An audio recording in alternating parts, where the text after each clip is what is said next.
All right. No, we're not going to do that.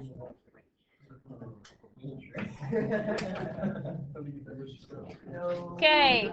If anything is incorrect, correct it for your classmates.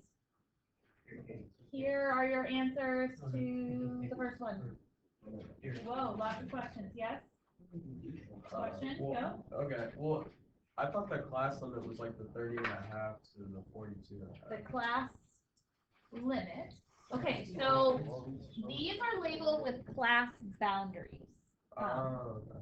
Because it's in the middle of two. So those are where it's a half a unit in either direction. So if I'm looking at this one that had the highest frequency, a half a unit that way would give me 31, and a half a unit this way would give me 42. Does that make sense? So if you have the boundaries wrong. So if you have the boundaries, it's wrong down here because that's not what it was asking. If it asked for the class boundaries of the one that has the highest frequency, it would be 31 and a half and 42 and a half. But class limits are a half a unit smaller than what you see there. Okay.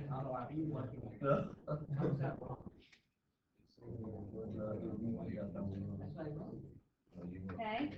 Any other questions on this first graph? Yes? I don't have anybody trade. Okay, grade your own then. Alright. Okay. All right.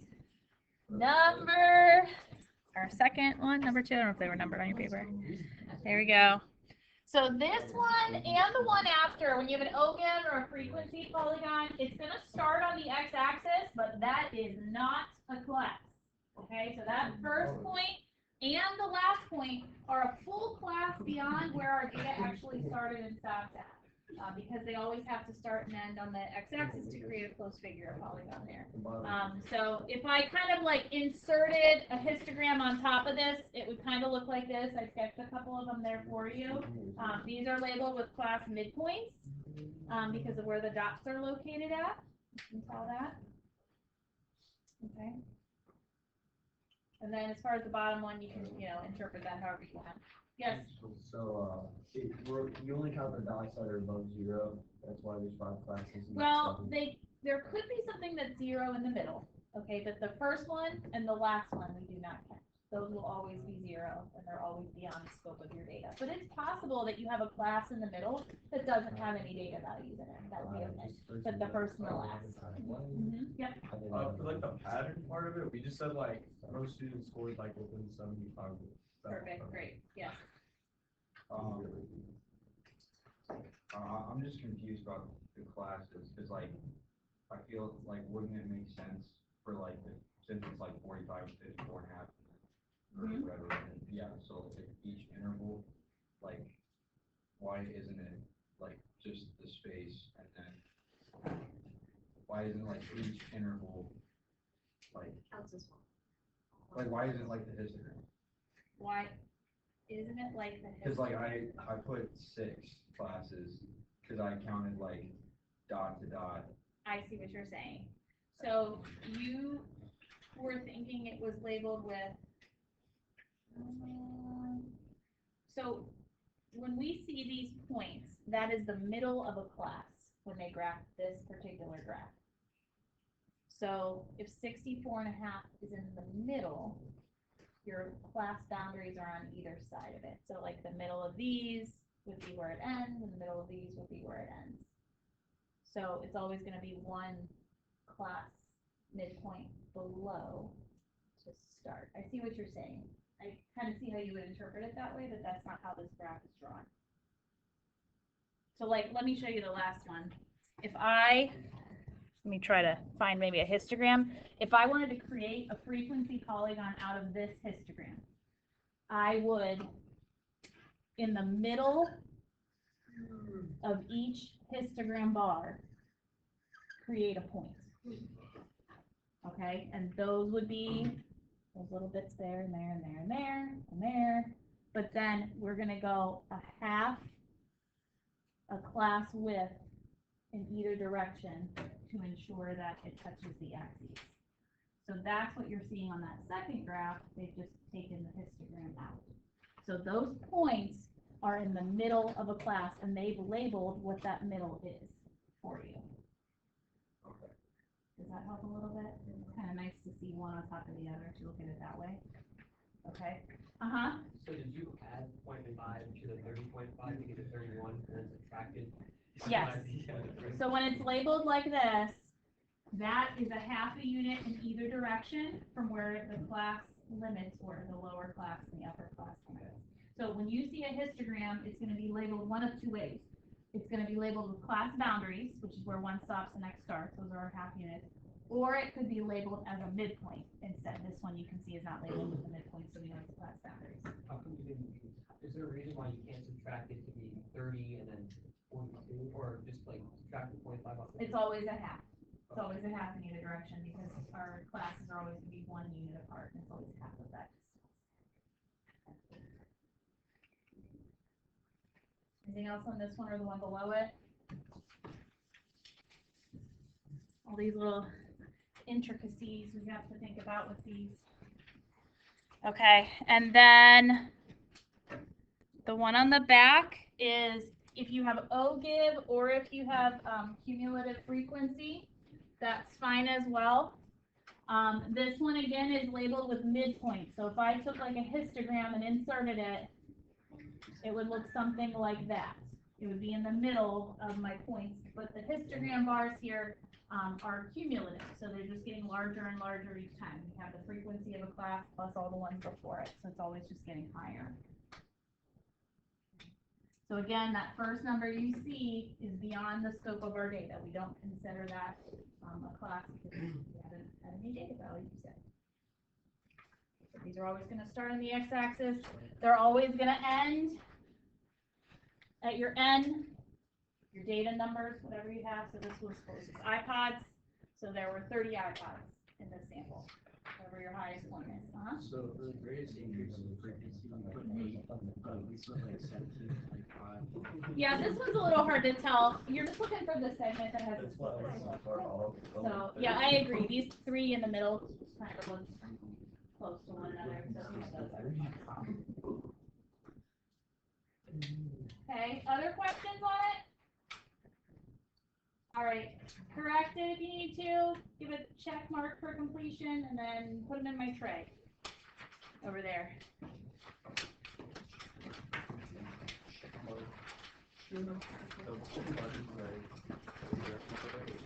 Yeah. Okay. All right. Second quick item of business today. When you're back at your seat, I want you to get your Chromebook out. Get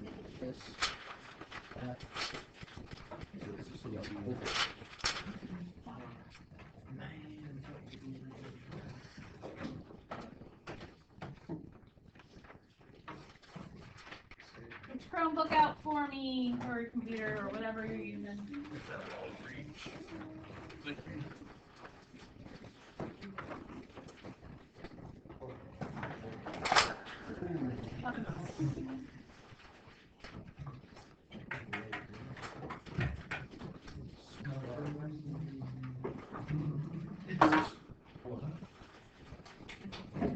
All right, computer, you need a computer.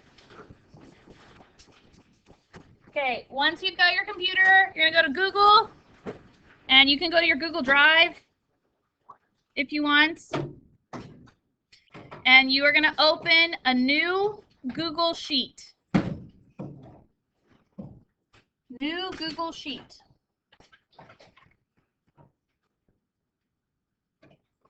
It's one with the green icon. So this is pretty much what Excel looks like. This is just Google's free version of it, which is pretty equivalent. I like this better than what you guys are going to see pop up in MathXL. It's called StatCrunch. It's very similar, but StatCrunch is only something that you get access to when you have our MathXL program versus this like real life, right? You have a Gmail account, you have Google Sheets, it's free. It's better than Excel because it's free. Okay, so when you open up certain sets of data in MathXL, it'll give you the option to open up in StatCrunch, and it'll give you like the raw data that you can do stuff with. We're not going to do a ton in there, but I'm going to show you on here kind of some similar things you can do if you want to play with it. So in column A here, just type a bunch of numbers. Don't put them in order though. So like 8, 6, 9, 3, 5, 1, 7. I mean, throw whatever you want in there. Okay, so let's say I've got like this giant list of data. Make it as big as you want, and it's out of order. Okay, so that is what is very time consuming when you're doing Math Excel, especially in like the next few sections, because you've got all this data that you got to sort before you can make a graph of it. And then when you load it up in StatCrunch, it's going to look something like this for you. There is an option to sort the data. So instead of like crossing out numbers as you go, if you want, select the cells where your data is. Okay, so I just selected all those guys in column A there. And then if you go to the top where it says data, there's some options. You can sort the sheet or sort the range. We use sort sheet if we have lots of columns of information and you want to sort it multiple ways. Like if I want to sort by first name, last name, and period, I would use that. But I only have one column of data, so I'm just going to hit sort range. And then I'm going to select sort range by column A, which is the only thing I have. And as soon as you click that, it's going to order every single number in your column for you. And then that would be maybe a little bit easier to then create a graph with if you wanted. I'll show you some things as we go throughout the semester. We'll kind of pop back in here and play with it. So like you can, once it's in there, then calculate the mean, the median, the mode. We can make a histogram out of it. We can make a box and whisker plot. We can make a pie chart. There's going to be a lot of things that it can do for you that are going to be, you know, beneficial. Okay. So when you do it in StatCrunch, if you guys want to, there's a similar option. You can select the data and hit, I think it says sort, and then you can sort by the column, and it'll do it for you in Math Excel. So it's might save you a little bit of time when you're working on your homework. Okay? Cool. All right. Third and final thing we're going to do today is we're going to do a mini lesson. In 8 minutes. We're just going to start a little bit in 2-2. We'll finish this on Monday. Finish up this week, start 2-3 on Monday. You guys remember doing stem and leaf plots before? That's all we're going to talk about real quick. Just a quick little refresher of those.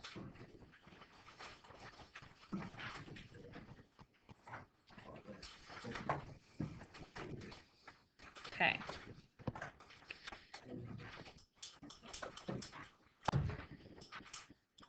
All right, stem and leaf plots. So we're gonna make one in a second on your paper. Stem and leaf plots are another way to organize data. Your data needs to be ordered first. Here's a list of data that's already ordered for me. I just showed you in Google Sheets how you can do that yourself. You've got a stem, which represents the first digits of your number, and a leaf, which is always the last digit of your number. If you turn this on its side, it would almost look like a histogram. We've got classes of size 10, and then these are how many data values or the frequency of each class. So like this class has a frequency of 5 because there's 5 data values in that stem and that leaf, okay? Very important when you're looking at a stem and leaf plot that it has a key, because these don't always necessarily just represent 2-digit numbers. Like this one, if I look at the key, they use 32, and they say if I'm reading that, I'm to read it as 3.2%. So this particular stem and leaf plot represents decimals. Okay, make sense? All right, so we're gonna make one on your paper real quick, and this data is not ordered, so we'll have to use our cross out and go method. All right, what is going to be my smallest stem here? My smallest stem is 1 because my minimum data value is 16. Okay, so I'm going to cross that out.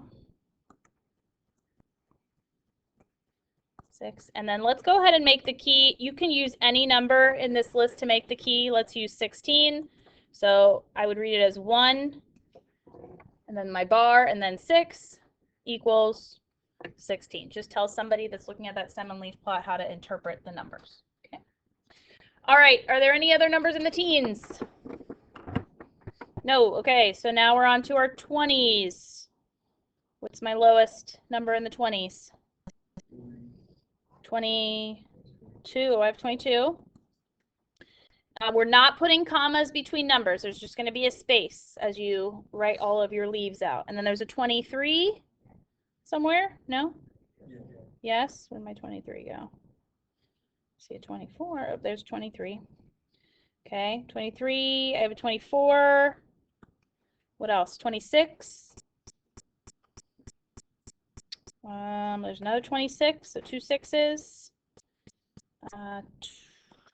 29. I have 4 29s. 1, 2, 3, 4. Okay. 30s. What do I have? Oh, I have a 30. 3 0. Oh, there's another one. Another 0. 32. 3 33s. 3 3 3. 34 and 38.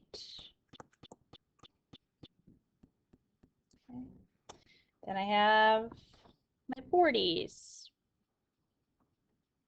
I have a couple 41s. I have, what's next? 48 and 49. Oh, 43. Thank you.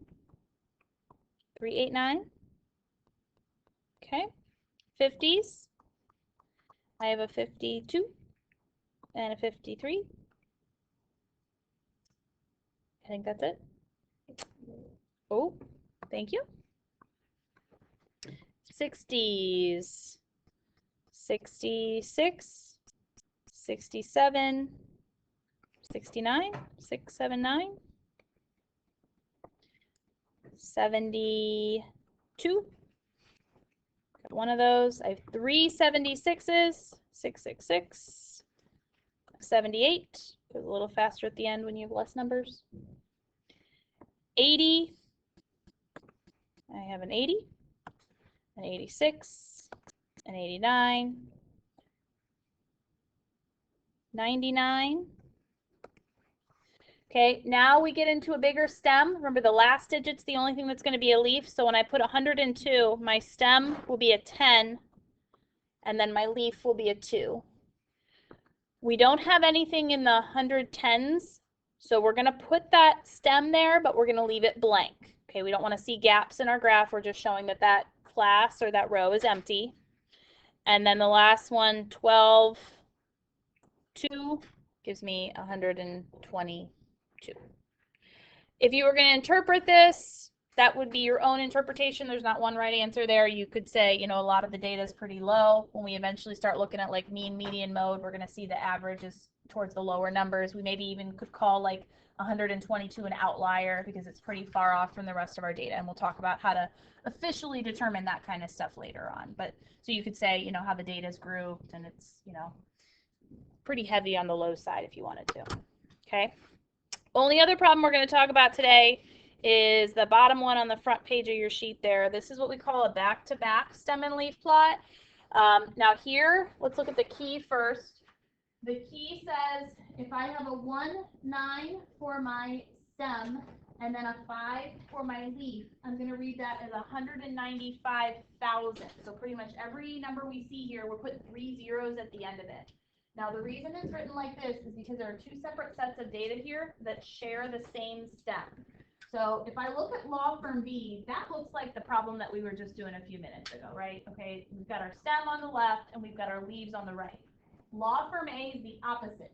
We've got our stem on the right and our leaves on the left. So like I could say 1, 1, and then 0. Law firm A has somebody that makes $110,000. I just read it to the left instead of to the right. And the reason they do this is we've got 2 sets of data that we want to compare. So we can share the stems and draw it that way.